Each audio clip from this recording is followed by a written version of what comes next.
The gathering buzzed around me like a swarm of bees, lively chatter mingling with the clinking of glasses and laughter that felt distant. I sat quietly on the fringes, observing my family as they interacted, their faces illuminated by the warm glow of the string lights overhead. The scent of vanilla and cinnamon wafted through the air, a reminder of the cake that my granddaughter had insisted on baking for the occasion. Yet, despite the festive atmosphere, a heavy weight settled on my chest, a feeling of profound invisibility that I couldn't shake off. As I watched my granddaughter with her bright smile and infectious laughter, I felt a pang of sadness. She was the one who had so innocently declared that I was invisible, a comment that echoed in my mind like a haunting refrain. I recalled the moment vividly, her innocent eyes searching mine as she spoke those words, and my heart ached. How could it be that the very family I had devoted my life to seemed to overlook my existence? In that moment, I took a deep breath, trying to steady the tremors in my hands. I had always been the caretaker, the one who organized family events and ensured everyone felt included, yet here I was, feeling more like a ghost than a matriarch. The laughter of my children and their partners filled the air, but it felt like a barrier, separating me from the warmth I so desperately craved. I glanced down at my hands, the rough skin telling stories of countless meals prepared and hugs given, yet they felt so unacknowledged like the rest of me. I closed my eyes for a brief moment, letting the noise fade into a dull hum. What had I done wrong? The question plagued me, swirling in my mind like a storm. I wanted to confront them to voice my feelings, but the fear of rejection silenced me. Would they even care to listen? Or would my words fall on deaf ears, just like my presence had? My heart raced as I considered the implications of my granddaughter's comment. I was at a crossroads, teetering between wanting to be seen and the fear of being dismissed. As the evening wore on, I found myself retreating to the solitude of my room, the soft glow of the lamp casting shadows across the walls. In that space, I allowed my thoughts to spiral, reflecting on the years of sacrifices and the growing distance I felt from my own family. Would they ever truly see me, or was I destined to remain a mere spectator in my own life? The sun hung low in the sky, casting a warm golden hue over the backyard where I often found solace. I sat on the weathered wooden swing, the creaking of the chains merging with the distant laughter of children playing nearby. The scent of freshly cut grass mixed with the faint aroma of blooming lilacs, creating a bittersweet reminder of simpler times. I gazed at the old family photos scattered on the picnic table, each frame capturing moments of joy that felt like distant echoes now. In one, I was holding my granddaughter, her tiny fingers grasping my own, her laughter ringing in my ears like a haunting melody. Tom stepped outside, his brow furrowed with concern as he approached me. "You've been quiet for a while, Kayla. Is everything okay?" His voice was soft, yet it stirred a tempest within me. I sighed, the weight of my thoughts pressing heavily on my chest. I feel like no one sees me anymore. It's as if I'm fading away, like a ghost in my own family. Tom shifted his weight, leaning against the doorframe, his expression a mix of sympathy and frustration. "You know I'm here for you, right? But you have to talk to me. I can't help if you don't let me in." His words struck me like a lightning bolt, illuminating the shadows of my isolation. I remembered the countless times I had withdrawn into myself, thinking it would spare others from my burdens. But in doing so, I had built walls that only grew taller with each passing day. I turned to him, my voice barely above a whisper. "What if I'm just not worth seeing?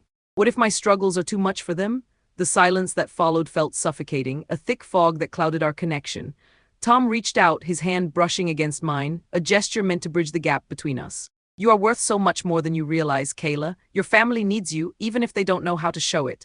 I pulled my hand away, feeling the sting of his words. Deep down, I knew he was right, yet the fear of rejection loomed large. I had spent years trying to maintain the facade of a perfect family, but underneath lay a chasm of unspoken words and unresolved conflicts. The thought of confronting my mother about our strained relationship made my stomach churn. As I stared at the photos again, I felt a wave of sadness wash over me. Each image was a reminder of the love that once bound us, now frayed and fragile. I realized then that if I wanted to be seen, I had to break the silence, even if it meant facing the painful truths that had been buried for too long. It was time to confront the past, to peel back the layers of hurt and disappointment. But could I summon the courage to do so? The dinner table was set, the clinking of silverware and hushed murmurs creating an unsettling symphony around me. The rich aroma of roasted chicken mingled with the sweet scent of the floral centerpiece, but the atmosphere felt heavy, suffocating even. I could see the tension radiating from my mother, Clara, as she flitted about, adjusting the napkins with a rigidity that spoke volumes. The walls, adorned with family photos, seemed to echo our unspoken grievances, each image a reminder of the laughter that once filled these spaces but now felt like a distant memory. I took a deep breath, the air thick with anticipation and unacknowledged hurt, my heart pounding in my chest like a war drum. As we settled in, the usual pleasantries felt forced. My father raised his glass, attempting to break the ice. "To family," he cheered, his voice bright yet betraying an undercurrent of anxiety. I clinked my glass against his, the hollow sound reverberating in my ears, a mockery of the connection I so desperately sought. I could feel Clara's gaze, a piercing reminder of the rift that had widened between us. As the conversation flowed around the table, I felt like a spectator in my own life, words bouncing off me like bullets. I glanced at Clara, her fingers trembling slightly as she took a sip from her wine glass, her expression a mixture of hope and apprehension. It was as if we were both actors in a play, rehearsing lines we barely understood. The silence hung heavy, thickening the air between us, and I could sense the moment building like a pressure cooker. Then the question arose like a storm on the horizon. My father asked about my plans for the future, a simple inquiry that sent a jolt of panic through me. I hesitated, glancing at Clara, whose eyes were filled with expectation, urging me to reveal the depths of my thoughts. I wanted to share my dreams, to feel seen, yet the weight of my unexpressed feelings held me captive. My resolve crumbled under the pressure, and before I could think, I blurted out, "I've been thinking about taking some time away."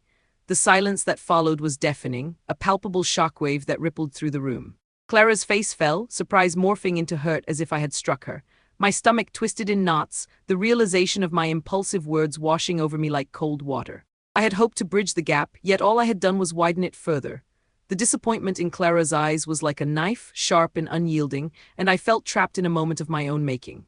My heart raced as I awaited her response, the seconds stretching into eternity. I wanted to reach out to take back my words, but the silence hung heavy, suffocating any attempt at connection. I could see Clara's disappointment etched on her face, her lips pressed into a thin line, as if she were struggling to contain a flood of emotions. It was as if I had opened a dam, and the weight of unspoken pain surged forth, threatening to drown us both. Dinner resumed, but the once comforting clatter of utensils now felt like a cacophony of despair.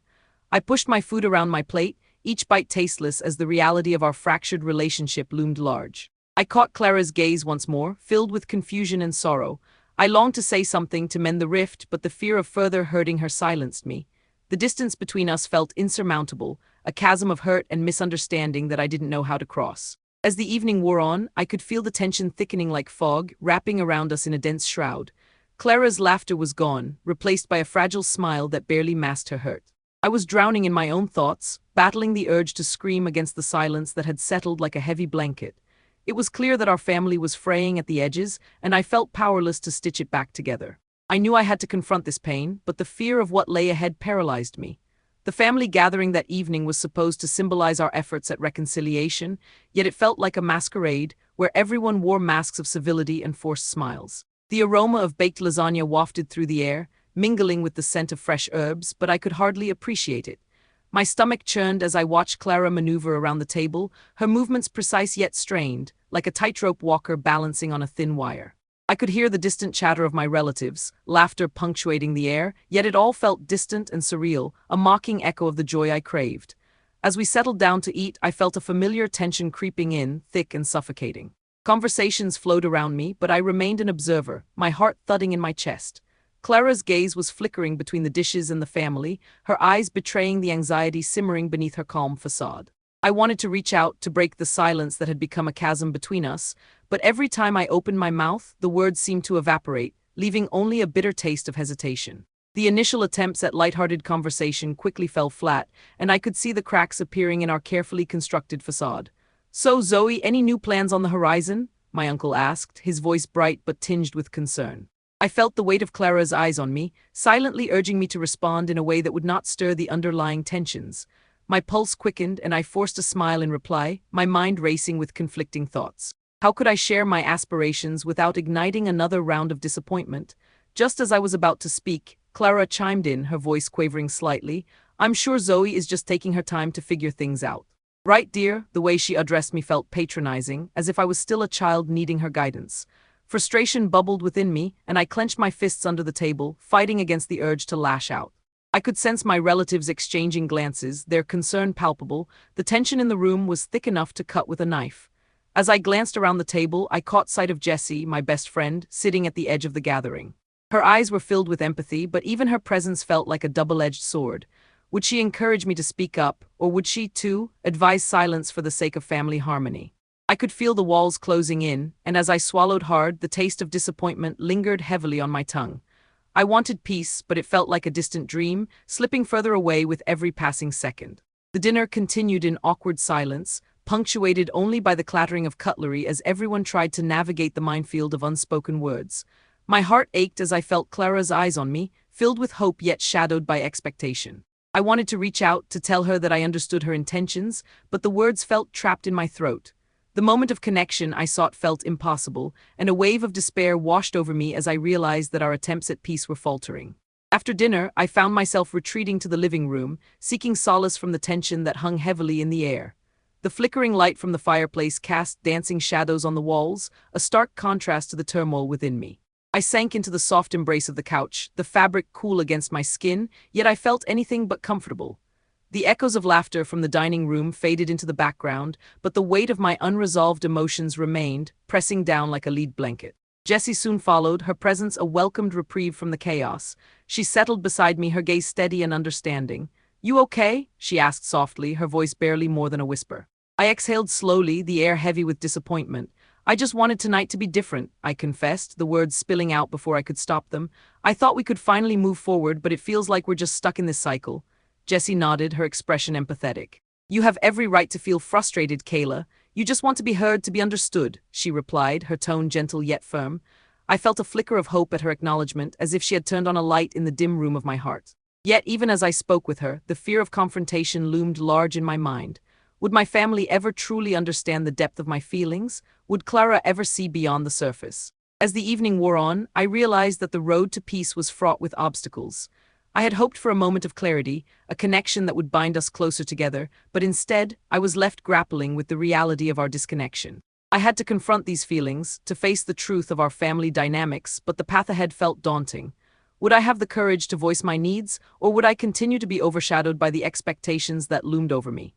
The sun hung low in the sky, casting a warm golden hue over the backyard, where the scent of freshly cut grass mingled with the sweet fragrance of blooming flowers. I sat on the porch swing, its gentle creaking a soothing soundtrack to my racing thoughts. My heart felt heavy with the weight of the past few days. Clara's fragile state loomed over me like a dark cloud, threatening to burst at any moment. I could hear the distant laughter of children playing next door, a stark contrast to the turmoil within my own family. As I swung back and forth, I felt the cool breeze brush against my cheeks, a reminder that life outside continued despite my inner chaos. My phone buzzed beside me, and I glanced at the screen to see a message from Tom, my partner, checking in on how I was holding up. His support felt both comforting and frustrating. He was always there, yet I sensed a barrier between us, a reluctance to dive into the emotional depths that I craved. I took a deep breath and replied, trying to mask the anxiety that churned within me. Moments later, Jessie arrived, her presence a welcome distraction. She settled beside me on the swing, her expression serious yet warm. "You look like you're carrying the weight of the world, Kayla," she said, her voice gentle but firm.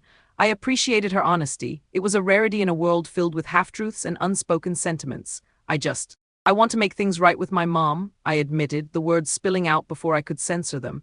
Jessie nodded, her gaze steady. "You have to face the truth, Kayla. It won't be easy, but it's necessary. You two need to communicate." Her words struck a chord within me, igniting a flicker of determination. I had spent too long avoiding the real conversations, tiptoeing around the issues that had festered like an open wound. "I know, but what if it only makes things worse?" I countered, fear creeping into my voice. She placed a hand on my knee, her touch grounding. "You won't know until you try. Sometimes the hardest paths lead to the most meaningful destinations." I felt the weight of her words settle in the pit of my stomach, stirring a mix of hope and despair. What if I failed again? What if Clara pushed me away completely this time? As the sun dipped lower, casting shadows that danced across the ground, I closed my eyes, envisioning the conversation I desperately wanted to have with my mother. I imagined Clara's face, the pain and confusion etched into her features, and I felt a pang of guilt for the hurt I had caused. I pictured myself standing before her, ready to apologize, to lay bare my vulnerabilities. But just as quickly as that vision formed, doubt crept in, whispering that I was unworthy of that moment of connection. I opened my eyes, looking at Jessie, who was watching me intently. "What if I'm not enough?" I whispered, my voice barely audible. "You are more than enough, Kayla. You just need to believe it," she replied with unwavering conviction. Her support ignited a spark within me, stirring a determination to confront my fears. I realized then that I couldn't let my insecurities dictate my actions any longer. I had to take that leap, to reach out and mend the broken pieces of my relationship with Clara. As the evening faded into dusk, I felt a sense of resolve wash over me. I was ready to face my mother, to bridge the chasm that had formed between us, even if it meant confronting the hardest truths. I could do this. I had to do this. The path ahead was uncertain, but I was willing to take those first steps toward healing, both for Clara and for myself. As I sat alone in my dimly lit room, the weight of my thoughts pressed down on me like a heavy blanket, stifling and suffocating. The flickering light from my bedside lamp cast shadows on the walls, mirroring the chaos in my mind. I could hear the distant sounds of laughter from the family gathering downstairs, a stark contrast to the turmoil brewing within me. The scent of the freshly baked pie, wafting up from the kitchen, mingled with the stale air of my isolation, a bittersweet reminder of the warmth I longed for but felt so far from. I picked up a pen and stared at the blank page of my journal, the lines waiting patiently for the torrent of emotions I struggled to articulate. Memories flooded my mind: Clara's disappointment, the tension at the dinner table, the way my words had sliced through our fragile bond. The ink flowed as I wrote, pouring my heart onto the page, each stroke a step toward reclaiming my narrative. I will not let fear dictate my actions any longer, I scribbled, determination igniting a fire within me. Jessie's words echoed in my mind, her voice steady and clear as she urged me to stand up for myself. "You deserve to be seen, Kayla," she had said, her eyes fierce with conviction. Those words became a mantra, pushing me forward. I couldn't allow my family's misunderstandings to define my worth. I was ready to confront the emotional barricades that had kept me trapped in silence for far too long. With each word I wrote, I felt the heaviness lift, replaced by a surge of clarity and resolve. I was tired of being the invisible one, the silent observer of my own life. I would take control of my narrative, no matter how daunting the path ahead seemed. The thought of facing Clara and the family filled me with trepidation, yet the need for truth burned brighter than my fears. I knew that if I wanted to mend our relationship, I had to be willing to confront the pain head-on. I put down the pen, my heart racing with a mix of excitement and dread. My decision was made. I would not back down. I would not allow my silence to be mistaken for consent. Tomorrow, at the family meeting, I would speak my truth, no matter the cost. This was the pivotal moment I had been waiting for, and I was ready to embrace it, come what may. The time for action had arrived, and I would not let this opportunity slip away. The evening air was thick with a palpable tension as I sat at my kitchen table, the soft glow of the lamp casting shadows that danced across the notepad in front of me. The faint scent of freshly brewed coffee lingered in the air, mingling with the aroma of the leftover dinner that lingered in my mind like an unresolved issue. I could feel my heart racing as I stared at the blank page, a canvas for my thoughts, each line a step toward the confrontation I had been dreading yet desperately needed. I needed to articulate my feelings, to finally address the wounds I had inflicted and the ones I had borne in silence. With each stroke of my pen, I felt a flicker of determination igniting within me, battling against the anxiety that threatened to overwhelm my resolve. I began listing the points I wanted to address: my feelings of invisibility, Clara's dismissive attitude, and the emotional distance that hung like a heavy fog over our family. I paused, recalling the countless moments where my voice had been drowned out by silence or overshadowed by her expectations. "This ends with me," I whispered softly, the words a promise to myself, echoing in the stillness of the room. As I wrote, my mind drifted to a conversation I had with Jessie earlier that day. She had encouraged me to be bold, to stand firm in my truth, and to confront my mother head-on. "You deserve to be heard, Kayla. Don't let her silence you any longer," she had said, her eyes fierce with conviction. I could still feel the warmth of her support wrapping around me like a comforting blanket, reminding me that I was not alone in this struggle. With a deep breath, I began rehearsing my words in my mind, imagining the look on Clara's face as I finally laid bare the pain I had carried for so long. My hands trembled slightly as I practiced, envisioning the confrontation that awaited me. I had to be prepared for her defensiveness, for the walls she would undoubtedly throw up in response to my honesty, but I was determined. This was not just about me anymore. This was about breaking the cycle of silence that had plagued our family for years. As I closed the notepad, I felt a sense of clarity wash over me. I was ready to face my fears, to confront the emotional chasm between us, and to reclaim my voice. The path ahead would not be easy, but I knew that I had to take this step, not only for my own peace but for the sake of our fractured family. The emotional climax of our journey was near, and I felt a surge of resolve flowing through me, solidifying my commitment to this necessary confrontation. The living room buzzed with a heavy tension, the air thick and charged, as if every unresolved word we hadn't spoken was palpable. Sunlight streamed through the windows, illuminating the dust motes dancing in the stillness, but it did nothing to warm the coolness between Clara and me. My heart raced as I glanced around at the familiar furniture, now transformed into an arena of confrontation. The coffee table, once a hub of family gatherings, now felt like a barricade between us. Clara sat rigidly on the couch, her fingers entwined in her lap, a subtle sign of her unease. I took a deep breath, the scent of brewed coffee mingling with the faint floral notes from a vase on the table, a stark contrast to the chaos swirling in my mind. "Mom, I really appreciate you agreeing to this meeting," I said, my voice trembling slightly as I stepped forward, each footfall feeling like a leap into the unknown. She lifted her gaze, her eyes a stormy mix of skepticism and hurt. "You think a sit-down can fix everything?" she replied, her tone sharp, cutting through my resolve. I felt a wave of despair wash over me. The distance between us felt insurmountable. "No, I don't believe it will fix everything instantly," I replied, desperation creeping into my voice, "but I want to try. I need you to understand how I've felt, how your reactions have pushed me away. I can't keep pretending that everything's fine when it's not." My words hung in the air, heavy with the weight of my truth, and I held my breath, waiting for her response. Clara's expression shifted, the initial defiance softening into something more vulnerable. "You have no idea how much your words hurt me, Zoe. It felt like you were trying to push me out of your life completely." Her voice cracked, and I could see the sheen of tears threatening to spill. My chest tightened at the sight of her pain, a reflection of the hurt I had caused. "I was scared, Mom. Scared of losing you, scared that I'd never be able to express my feelings without it turning into a fight."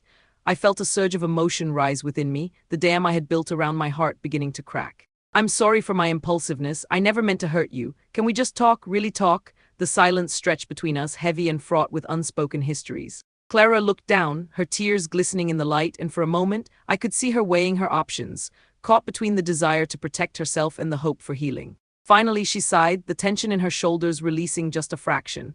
"Okay, let's try, but you need to understand that it's going to take time," she murmured, her voice softer, a hint of vulnerability breaking through her protective shell. I felt a flicker of hope ignite in my chest, realizing that perhaps this was the start of something new. As we continued to talk, the atmosphere shifted from confrontation to tentative understanding. We shared our fears and insecurities, the walls between us beginning to crumble.